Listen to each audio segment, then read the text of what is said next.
చైనాకు Trump warning. ఇరాన్కు ఆయుధాలు ఇచ్చారు, ఇక మీ పని కథం అంటూ చైనాను హెచ్చరించారు అమెరికా అధ్యక్షుడు ట్రంప్. ఇరాన్ వ్యవహారంపై మరోసారి తనదైన శైలిలో ట్రంప్ విరుచుకుపడ్డారు. ఇస్లామాబాద్ లో అమెరికా ఇరాన్ మధ్య శాంతి చర్చలు జరుగుతున్నప్పటికీ ట్రంప్ మాత్రం ఇరాన్ పై సైనిక విజయం సాధించామని ధీమాను వ్యక్తం చేస్తున్నారు. అమెరికా అధ్యక్షుడు డొనాల్డ్ ట్రంప్ ఇరాన్ వ్యవహారంపై మరోసారి తనదైన శైలిలో తనదైన వైఖరిలో ఇరాన్ పై స్పందించారు. ఇరాన్ సైనిక సామర్థ్యాన్ని అమెరికా పూర్తిగా నిర్వీర్యం చేసిందని ఆయన ప్రకటించారు. ప్రస్తుతం ఇరాన్ వద్ద నౌకాదళం లేదు, రాడర్ లేవు, కనీసం వైమానిక దళం కూడా లేదు. వారి నాయకులంతా అంతమైపోయారు. ఏళ్ల తరబడి పాలించిన వారు ఇప్పుడు లేరు. ఏం జరుగుతుందో చూద్దాం, కానీ నా దృష్టిలో ఇరాన్ గురించి నాకు పెద్దగా పట్టింపు లేదని ట్రంప్ వ్యాఖ్యానించారు.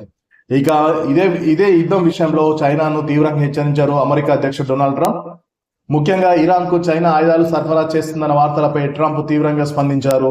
ఒకవేళ చైనా గనక ఇరాన్ కు ఆయుధాలు పంపితే ఆ దేశం భారీ పరిణామాలను ఎదుర్కోవాల్సి ఉంటుందని హెచ్చరించారు.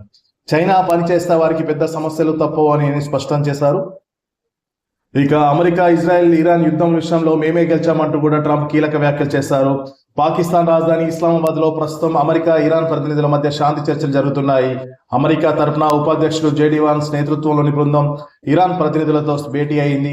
ఈ చర్చల గురించి ట్రంప్ మాట్లాడుతూ వారు గంటల తరబడి చర్చలు జరుపుతున్నారు. ఒప్పందం కుదరకపోయినా అమెరికాకు వచ్చే నష్టం ఏమీ లేదు.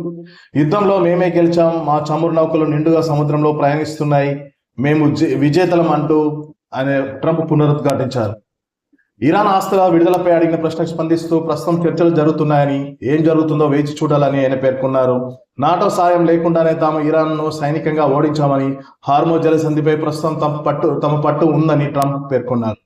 దాదాపు నెల రోజులుగా సాగిన తీవ్ర సైనిక పోరు తర్వాత పాకిస్తాన్ మధ్యవర్తిత్వంతో ఇరు దేశాల మధ్య ఈ చర్చలు ప్రారంభమయ్యాయి.